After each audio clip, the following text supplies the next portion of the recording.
Hey guys, what's up? This is White Boy for the win, and welcome back to Why Mega Evolve. Now, earlier this week we talked about Mega Solrock, and today we're going to be talking about Mega Lunatone. But before we get started, let me just give you guys a brief explanation of what this series is about. Now, every week we'll be picking two Pokemon that either need a Mega Evolution, deserve a Mega Evolution, or want a Mega Evolution for. Now, this is based off my opinion alone, and no one else's. Now, if you guys do not like my opinion, then please post your opinions in the comment section down below about what would you keep, what would you change, and etc. And at the end of every video, we'll be telling you guys which Pokemon we'll be talking about the following day. So with that said, here is Mega Lunatone.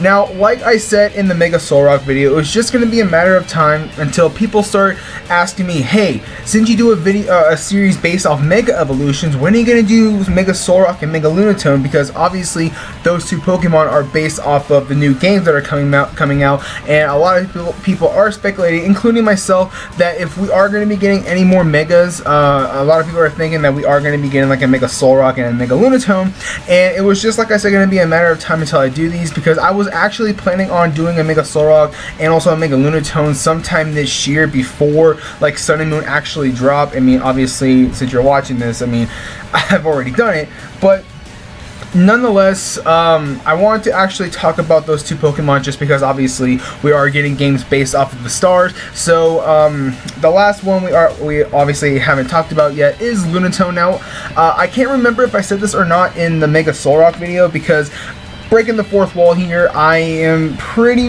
much I've been busy for like the past month. Like, it's been non-stop pretty much almost every single day, whether, like I said, hanging out with my friends or just actually doing like job stuff or whatever the case may be. I really haven't had enough time to actually sit down and record. And if I haven't said this, then I'm saying it now, but to me personally, I think Lunatone is the more like dominant one between the two. Just because Lunatone is obviously a special attacker and Solrock is a physical attacker, and between their moves, like, I haven't looked at Lunatone's moves all that much, but I know it's the special variant version of the two.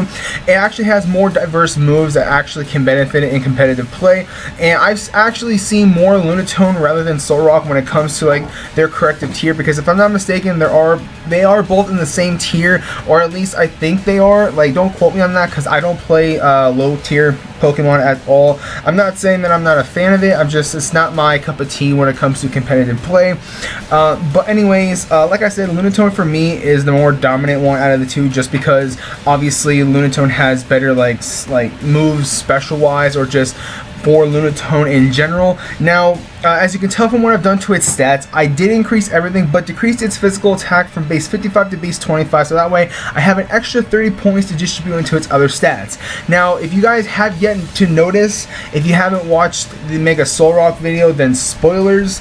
Lunatone and Solrock basically have the same base stats, but it's kind of like Gyarados and Milotic, like they're both switched. Like, obviously, like, Lunatone is the special attacker and Solrock is the physical attacker, so some stats are going to be like different between the two, but they do have the exact same space stats, pretty much opposite from each other. So for instance, Solrock's physical attack without the Mega Evolution, of course, is base 95, and its special attack is base 25, and vice versa when it comes to Lunatone, because Lunatone's special attack is 95 and its physical attack is 55. So you kind of get the gist of what I'm trying to say. Pretty much it's physical attack and special attack, and if I'm not mistaken, their defenses are flipped. So I did want to increase them all the same, just because, like I said, they're pretty practically like the exact same Pokemon, but one's special and one's physical. So that's where I was kind of going with. But anyways, that's pretty much why I decreased its physical attack to actually have an extra 30 points to distribute into its other stats, because I felt like this Pokemon actually needed it. Now, for its special attack, obviously I increased it from base 95 to base 145. Obviously, like I said, the Lunatone and Solrock are like the complete opposite of one another, so their stats are going to be the same, or from when I actually increase it. But looking at Lunatone's like move, it does get access to moves that can actually benefit it when it comes to competitive play. If I'm not mistaken, they do get Ancient Power, but anyways, Lunatone actually gets access to Moonblast. Now, when it comes to Solrock doesn't get access to like Play Rough or Moonblast of itself, but Lunatone actually does get access to Moonblast, which obviously makes sense since it is a Moon Pokemon. But it does get access to Moonblast, it gets access to Psychic, it gets access to Ice Beam, Blizzard. I mean, those are really, really good moves. Psychic, Shadow Ball, Charge Beam, Grass Knot, Earth Power. So that's pretty much like a move set right there. Even Signal Beam.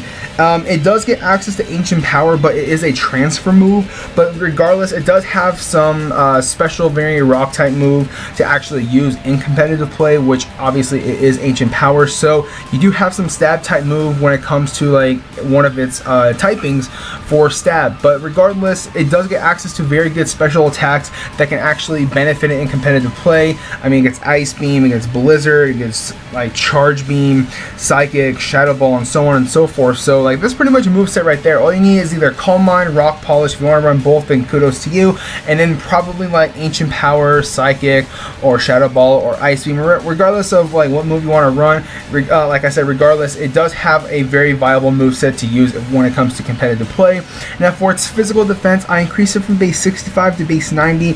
Now like I said, I really can't remember right now off the top of my head if the defenses are flipped, but regardless, when it comes to its physical defense, I wanted to increase it to base 90, and now I didn't really want to overly increase it more so than its special defense, just because it is a rock type and it does have levitate, and most of the time obviously when like Lunatone gets attacked, it's most likely going to be like a special move, whether it's like Hydro Pump, Scald, Ice Beam, whatever the case may be, it's going to be most likely special. So I didn't really want to overly increase its physical defense, but either way, base 90 is actually a very decent defensive stat for a Pokemon like Lunatone. It can actually eat up maybe 1 or 2 more hits, but regardless, 90 is actually a very balanced defensive stat for a Lunatone. Now for its special defense, I increased it from base 85 to base 110. Now obviously it's like the more special variant of the two, and base 110 for its special defense, I can see this thing being a lot bulkier and be able to take maybe a lot more hits. I wouldn't say a lot more, maybe like 1 or 2, give or take, but base 110 is, in my opinion, very, very good. Then you could run like Calm Mind and have a +1 in special defense with a base 110 special defense. It's going to be very, very high, and also going to be able to tank hits as well. So I feel like base 110 for its special defense is very balanced as well. And last but not least, for its speed, just like Solrock, I did increase it from base 70 to base 100. I wanted to make it a little bit more speedier, because I feel like these Pokemon should be a lot more faster, speedier. I don't know the correct term for it, but I feel like I said, these Pokemon need to be a little bit more faster to actually be good in competitive play. I mean, yes, they do have Rock Polish, but sometimes they don't really run Rock Polish. They run like Calm Mind, or I don't know what Solrock would run, because like it can't get. I don't think it gets access to Swords Dance or anything like that to increase its physical attack. So Solrock is kind of SOL, but regardless, when it comes to like Lunatone, it gets access to Calm Mind, so you can pretty much run like a Calm Mind variant and pretty much just like outspeed and also tank some hits with a +1 special defense as well. So there's its stats. Now as a regular Lunatone, its base stats at 440, with a Mega Evolution is going to be at 540. Now for its ability, now I decided to leave it as Levitate, just because like it doesn't need to actually have a new ability. Now, I was going to give it Refrigerate just because I made Solrock part Fire, and it really didn't have any stab Fire type moves that would actually benefit from it. So then that way, like moves like Return, Frustration, you get Impact, like those types of moves will turn from normal type move to Fire type move. And I was gonna, like I said, gonna do that with Lunatone, but Lunatone already gets access to like Ice Beam and Blizzard, and most of the time Ice Beam is gonna be like the preferred move. So the only thing I decided to do was change it, part of its typing, get rid of the Psychic typing and actually add on the Ice typing instead. I had to keep the Rock type because obviously like Lunatone and Solrock are like a rock pretty much. So I feel like making this thing part Ice is very, I wouldn't say, I don't know how to explain it. Like it's amazing because of how it actually is. Like the sun's hot, so obviously it's like Solrock's gonna become part fire, and the moon's cold and like in sense, and so like it's gonna be part ice. So it makes perfect sense. It actually gets stabbed with the ice typing on it, and like I was saying, for its ability, there's really no reason for me to change it because like it does get access to like viable competitive like ice type moves like Ice Beam and Blizzard. So like I said, there's really no reason for me to actually change its ability. So with all that said, there is Mega Solrock. So anyways guys, thank you guys so much for watching. If you guys enjoyed this video, don't forget to hit that like button, and also don't forget to comment and subscribe. Now the next Pokemon, we are going to be jumping to 4th gen for just the next video, because I do have other Pokemon planned from 3rd gen we are going to be talking about after this one. But we are, like I said, going to be jumping to 4th gen, and we're going to be talking about Mega Skuntank. So coming up, I believe on Monday, yes, on Monday you guys will be seeing a Mega Skuntank. So with all that said, thank you guys so much for watching. If you guys enjoyed this video, don't forget to hit that like button, and also don't forget to comment and subscribe. So this is White Boy for the win, and I'll catch you guys later.